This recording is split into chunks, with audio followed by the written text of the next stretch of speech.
बर्डोलॉजी 55। Birds have an inborn ability to fly. चिड़ियाओं में उड़ने की जन्मजात गुण होती है। इनबॉर्न मतलब जन्म से ही, दैट इज कॉल्ड जन्मजात।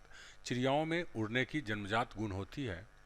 एन इनबॉर्न जिसका सीनो होता है इनेट, इसका भी मतलब जन्मजात होता है। An inborn quality is part of one's nature.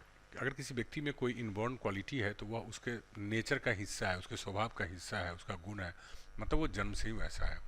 It is the quality one is born with, अर्थात यह वह क्वालिटी है जिसके साथ वो जन्म लिया है, मतलब जन्म से ही उस क्वालिटी के साथ वो आया है धरती पर। दैट इज अर्थात you do not have to teach a bird how to fly, अर्थात आपको चिड़िया को यह सिखाना नहीं पड़ता है कि कैसे उड़े, मतलब चिड़ियाओं को उड़ना सिखाना आपको नहीं पड़ता है। At if a bird meets with an accident, लेकिन अगर फिर भी एक चिड़िया का अगर दुर्घटना हो जाती है, एक चिड़िया दुर्घटनाग्रस्त होती है, इट माइट गेट इनकैपेसिटेटेड, तो हो सकता है यह अपने उड़ने की जो कैपेसिटी है उसको खो दे। इनकैपेसिटेटेड मतलब अयोग्य हो जाए किस चीज़ के लिए, फॉर फ्लाइंग, उड़ने के लिए। इफ समथिंग इनकैपेसिएट्स यू, अगर कोई भी चीज़ आपको इनकैपेसिएट्स करता है, इट मेक्स यू इनकैपेबल, अर्थात यह आपको अयोग्य बना देता है। That is you lose your capacity, अर्थात आप अपने क्षमता को खो देते हैं। इट वीकेंस यू इन सम वे, या किसी न किसी तरीके से आपको कमज़ोर कर देता है। So that you cannot do certain things, जिसकी वजह से आप कुछ खास चीज़ें नहीं कर पाते हैं। The bird may be incline to fly but it can't, चिड़िया हो सकता है उड़ने की इरादा रखे। इंक्लाइन मतलब होता है झुकाव, प्रवृत्ति, मतलब चिड़िया हो सकता है कि उड़ने के लिए झुकाव करे, बट इट कांट, लेकिन नहीं उड़ सकती।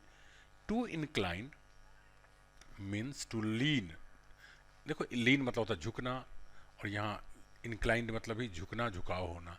तो कहता है कि चिड़िया हो सकता है उसके झुकाव करे, झुके उड़ने के लिए, but it can't. If you are inclined to think और act in a particular way, अगर आप इंक्लाइंड है किसी चीज़ के बारे में सोचने के लिए किसी खास तरीके से, your thoughts tend to lead you in that direction, अर्थात आपकी विचार आपको उस दिशा में ले जाती है। लीड टू मतलब उस दिशा में ले जाना। For example here the bird wishes to fly, यहाँ इंक्लाइन का मतलब क्या हो गया, बर्ड्स के उड़ने की चाहत पर।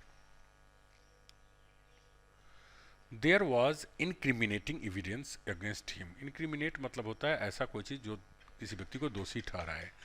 कहता है उसके विरुद्ध दोष ठहराने वाला, दोष लगाने वाला साक्ष्य थे, एविडेंस मतलब साक्ष्य।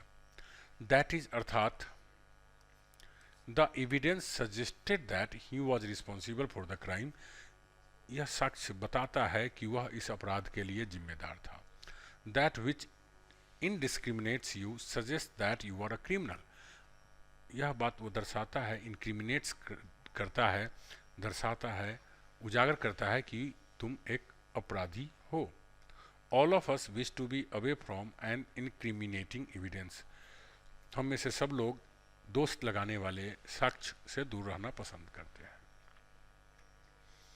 It makes people suspicious about you even if you are innocent, भले ही आप निर्दोष क्यों नहीं हो, लेकिन इसकी वजह से लोग आप पे शक करते हैं, संदेह करते हैं। It has been inculcated, inculcate करना मतलब आत्मसात करना, सीखना, लर्न करना, इम्बाइब करना, ठीक है। It has been inculcated in us that crime should be kept away from, हमें बचपन से सिखाया जाता है, हमें बैठा दिया जाता है मन में कि अपराध से दूर रहा जाना चाहिए। If you inculcate an idea और ओपिनियन इन समवंस माइंड, अगर किसी व्यक्ति के दिमाग में आप कोई राय इंकलकेट करते हैं, मतलब क्या करते हैं, आप बैठा देते हैं उसके माइंड में, मतलब क्या करते हैं, you teach it to him by repeating it, आप बार बार कर करके, बार बार पढ़ा करके उसे उसके दिमाग में बैठा देते हैं।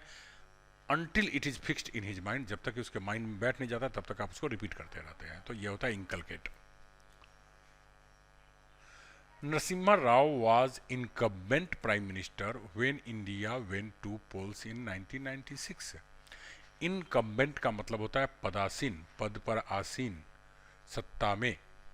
नरसिम्हा राव सत्ताधारी प्रधानमंत्री थे, पदासीन प्रधानमंत्री थे, जब भारत 1996 में चुनाव में गया। An incumbent is someone, incumbent वह व्यक्ति होता है who holds an official post at particular time, जो एक निश्चित समय में कोई औपचारिक कोई पद को ग्रहण किया हुआ होता है। It is incumbent upon every incumbent prime minister to ensure that he does not misuse his power to get reelected. यहाँ पे इनकम्बेंट अपॉन का मतलब होता है आवश्यक। It is incumbent upon every incumbent prime minister, प्रत्येक पदासीन प्रधानमंत्री के लिए यह आवश्यक है, अनिवार्य है, यह उसका कर्तव्य है। इनकम्बेंट अपॉन मतलब अनिवार्य होना, आवश्यक होना, कर्तव्य होना, कि जो भी पदासीन प्रधानमंत्री है वह इस बात को इंश्योर करे, निश्चित करे कि वह अपने पावर का दुरुपयोग नहीं करेंगे पुनः चुनाव जीतने के लिए। दैट इज अर्थात इट इज हिज ड्यूटी, यह उसकी उसका कर्तव्य है, उत्तरदायित्व है, टू इंश्योर दस, इस प्रकार की चीज़ों को वो आश्वस्त करे, निश्चित करे।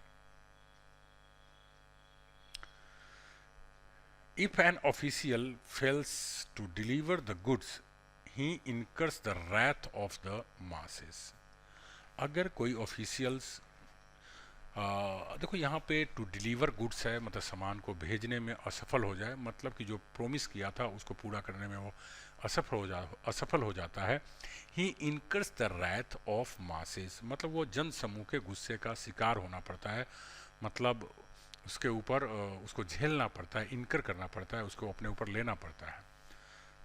इफ़ यू इनकर समथिंग अनप्लीजेंट, अगर कोई अप्रिय चीज़ों को आप इनकर करते हैं, इट हैपन्स टू यू, तो ये ऐसा आपके साथ होता है, आपके ऊपर होता है, because of something you have done, क्योंकि आपने वैसा कुछ किया है, तो आपको भुगतना पड़ जाता है, आपको इसका खामियाजा भुगतना पड़ जाता है।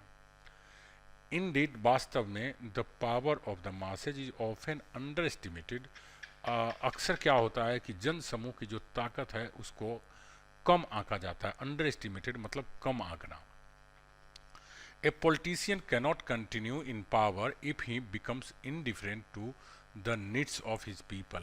एक राजनीतिक लोग पावर में बने नहीं रह सकते हैं अगर वो लोगों के आवश्यकताओं के प्रति उदासीन हो जाते हैं। तो indifferent to याद रखेंगे, indifferent मीन्स उदासीन, और इसके साथ to प्रपोजिशन लगता है।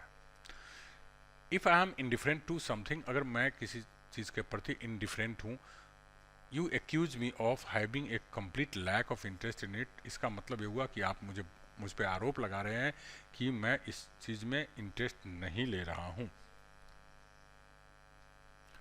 Who is an individual, individual कौन होता है, एक व्यक्ति कौन होता है, इंडिविजुअल क्या होता है।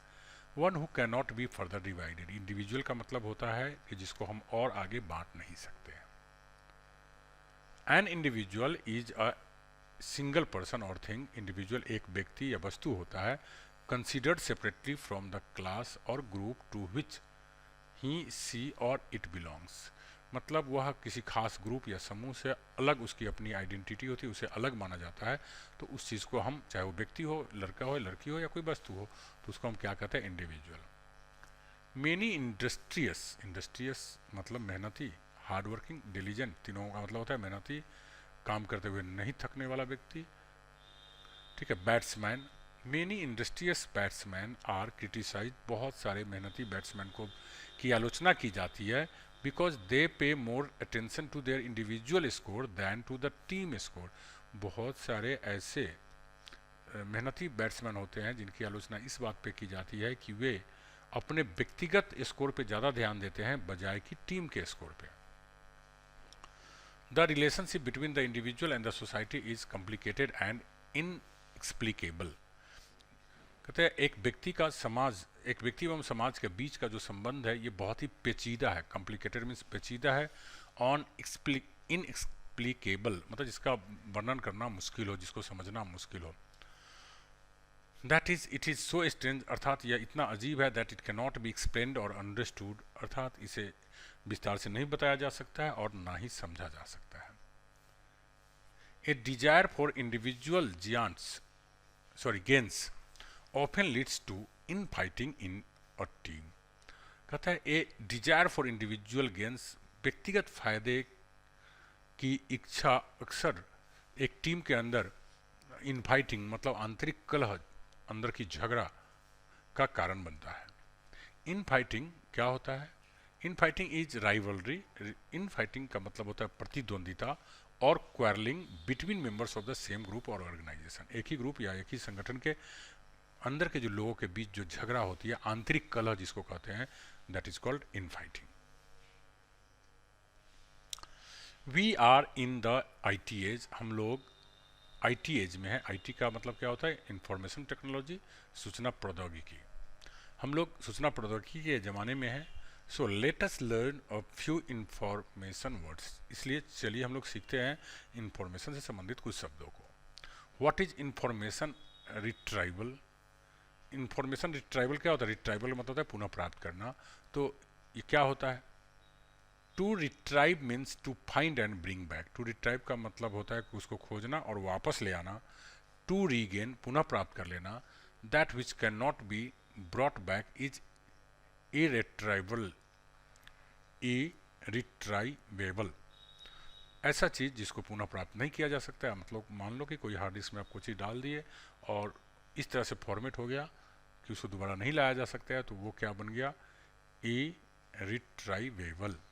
और जिसको फिर से पुनः लाया जा सकता है उसको क्या कहेंगे? Retrievable. It is irretrievably lost. यह नहीं प्राप्त होने वाली तरीके से खो चुकी है।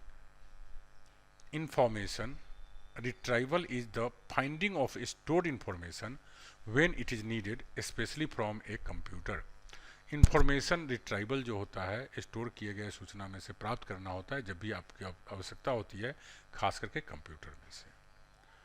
We talked of IT age. हमने IT एज की बात की। What is IT? IT क्या होता है? इट मतलब IT is the acronym for. Acronym मतलब क्या होता है? जिसके आप जानते हैं कि प्रत्येक अक्षर से नया शब्द बनता हो। फॉर इंफॉर्मेशन टेक्नोलॉजी, ठीक है। तो इंफॉर्मेशन टेक्नोलॉजी का फुल फॉर्म क्या हो गया? इंफॉर्मेशन टेक्नोलॉजी का एब्रिविएशन क्या हो गया? एक्रोनिम क्या हो गया? IT। Information technology is the science और practice of collecting, storing, using and sending out information by means of computer systems and telecommunications. Information technology, सूचना प्रौद्योगिकी वो साइंस होता है या ऐसा एक डाटा को या चीज़ों को कलेक्ट करने का, उसका यूज़ करने का, फिर भेजने का सूचना को। कंप्यूटर के अंदर एक सिस्टम होता है या टेलीकम्युनिकेशन के अंदर, इन सभी चीज़ों को कहते हैं IT। तो इस तरह से कंप्लीट हो गया। Thank you very much.